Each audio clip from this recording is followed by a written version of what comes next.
All right, welcome back for Math Y200. This is Chapter 4, Part 4, I think. So, all right, so we're going to talk a little bit about how to put all this together. We were kind of talking about file names and where you want to, what file names you want to use for your images, and they should be intuitive and simple and straightforward. Also, where you put them is extremely important, and it's kind of nice. They can be a little bit distracting. It's not uncommon for a website to have, a dozen or two small to medium-sized pictures. Some couple may be bigger than that, but it's really reasonable to have a lot of itty-bitty little pictures, and they add up and they get a little distracting. So it's incredibly common and a good practice, in fact, to put your images, all of them for your web page, or your website, I should say, into a folder called something like images or pictures or pics or something like that, something intuitive. Images is a pretty good one. And in this case, you can see I have a folder called CircleSoft. That's obviously the name of this website. And it has an index page and service page, and then it has the images in a separate folder underneath the CircleSoft. So all of these are part of this level at CircleSoft, and then they can see into this. And then when we have the link to it, or when we put an image in, we just say images/home.gif. And so it grabs into this folder, dives into this folder, grabs this image out, displays it on the page, and then continues on displaying the page. It's a really good way of doing it. And again, the path is relative in this case to the file that's looking at it. So we don't put image or index files in, or HTML files, generally speaking, in the folder for pictures. We just put their pictures in there, okay? Unless you want to just block it so they can't see what the files are, but that's kind of common. And this is a neat one. We're going to talk a bit more about HTML5 stuff as we go, and I love this one. I like this a lot. They finally figured this out. So we have Figure and Figcaption, and this isn't even the best one. I think there's a couple other ones that are better ways of doing this, but this gives you a good sense of what to do, and it's kind of hard to see on the slide. I hope it shows up better on your screen than it does on mine. But if we say a figure, so this is like when you're writing a paper, okay, or something like that, and you're trying to put a picture with a little caption underneath and you want to move it around or whatever. So I have this block over here that is a figure, and within it has a picture, okay, image source, blah, blah, blah, and a caption that is displayed depending on how the browser wants to interpret it.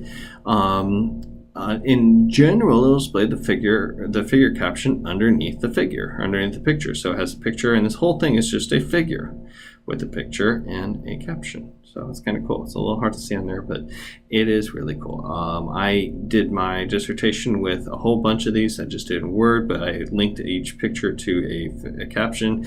It's a very common way of doing it these days in HTML, or not very common, but it should be common. It's a very good style, good way of organizing. Another HTML5 element that they're throwing in here, just to kind of mention it, this has really nothing to do with images, but it has to do with HTML5, so let's go for it.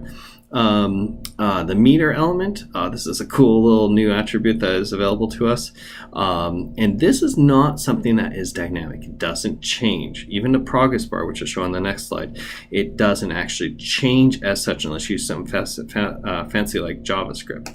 But in this case, the meter, we set a value attribute to whatever that value is, however far across the meter is, the minimum and the maximum ranges, so from 0 to 1447 or 144717, and then some text, and which is kind of weird, and then the this is the odd thing about this meter, because we have a value and a value here. I don't know what happens if these two don't correspond. I'm really not entirely sure, to be perfectly honest, if the 7,000 here doesn't correspond to the value of 7,000.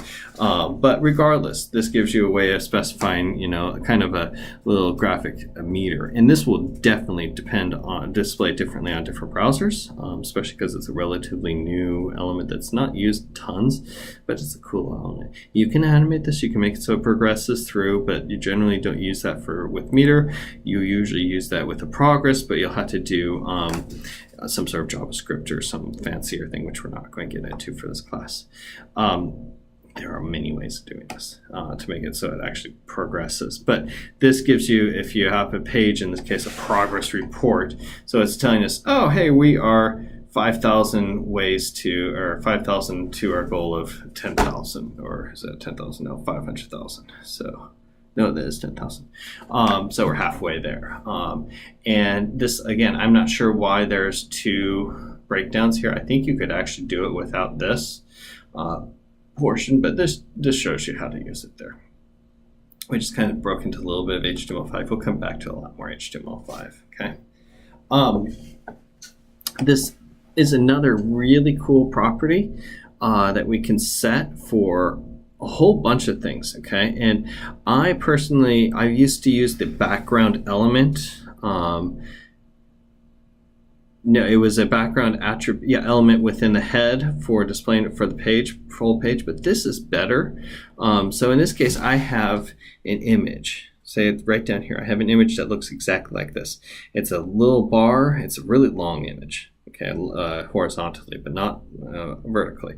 So it's maybe only like 10 pixels tall, but it's maybe 100 or some pixels wide. So this has a bar right here, a little blue area right here, and yellow over here. So if I do this, and it will tile it by default. It actually is tiling it over here and then over here and then over here. So you want to be careful with this, because depending on the width of your page and depending on how you're tiling it, you could get some weird patterns going, which you obviously want this pattern to go straight down. So you might want to specify this. In this case, it's not a big deal. It's just tiling this pattern over and over and over and over again, which is a single color. So you can just make a picture that's displaying this little box and this little box and this little box and this box all the way here and all the way across, and again, tiling. You can control this with that, but this is done within the body, a background dash image, and then we had to do this weird thing, and this is a funky little thing you'll see here and there. You can't always do source equals blah blah blah blah blah, especially when you're in CSS. And there's, again, attributes within HTML. That's really good and useful. But then there's also the CSS. And when you're in CSS, you had to use this URL in this. Then I just specified the same way, just with parentheses instead of quotes. But with respect to tiling, we want to just mention, so in this case, you can see my image right here. You want to use the background repeat property, and you'll see this on the next page, how to use this actually. But in this case, I'm saying the background repeat, I'm going to repeat in the Y direction. I'm going to take this and only allow it to print once in X, and so it doesn't go left and right, it just goes up and down only. Okay, and this is another example of repeat Y. So I kind of get a little border on the side. Okay, and then I can do repeat X up here. So that's kind of cool. So using the same image, I can go boop, or this way, or just no repeat. Okay, so this gives you an example of those three things. Well, these are two different images here, but this is the same image for all three, and you can see how to use it both ways. That's pretty cool. Note that this might get broken off here, or this might get broken off here, depending on the size of the page, but that's pretty much what you're kind of getting into. So this gives you the CSS for the third, for this example right here. So this is H2. I have a background image with the bullet and no repeat. Actually, this doesn't give you that picture. It gives you this. So I'm saying my H2, I could put a border around this like I did before, which is terrible again. But in this case, I'm saying the background is whatever color this is. The text is whatever color I'm saying this to be, some sort of a greenish color. Here's my font selection here, my padding on the left side, and this is important because if I didn't have this, the text would overwrite the picture right here. The background image with no repeat, so it puts a picture right here on the left side, and without any, since this is padded over 30 pixels, and presumably this is around 30 pixels wide, it moves it over. Maybe it's a little less, maybe it's 25 pixels wide. It moves this text over, and I have a little kind of a pseudo bullet there with my H2s. So that's kind of nice, and that gives you a way of kind of emphasizing a part of your page. You can do multiple background images, and this gets a little bit confusing. In this case, I have, let's see, I'm trying to figure out what they're doing here. You don't see this very often, in all honesty, but so we have the background color is reddish green with a little bit of blue in there, so I don't know what color that is, for the whole body. And then these background images, I have this gradient here, so that it goes like, that's what it is. It goes a gradient this way and then puts another image back down here. Okay, so this says, let's put this little picture here, no repeat, but put it at the bottom right. And again, the format for this is very specific. It's a very odd style, in honesty, and this is where you look at other people's examples, look at the web, search how to do a background image, find an example, and use that as an starting point. Saying put this the trailing gradient, I'm not really sure what they're doing with this. This is just a really weird way of doing it, and it's hard to see with this picture. But we'll move on, because I think that example is a little bit overdone and strange. But we don't usually use multiple images, but you can, and you have to be careful about that. We're going to get into a few more things about images, and I'm going to pause here and then come right back at this.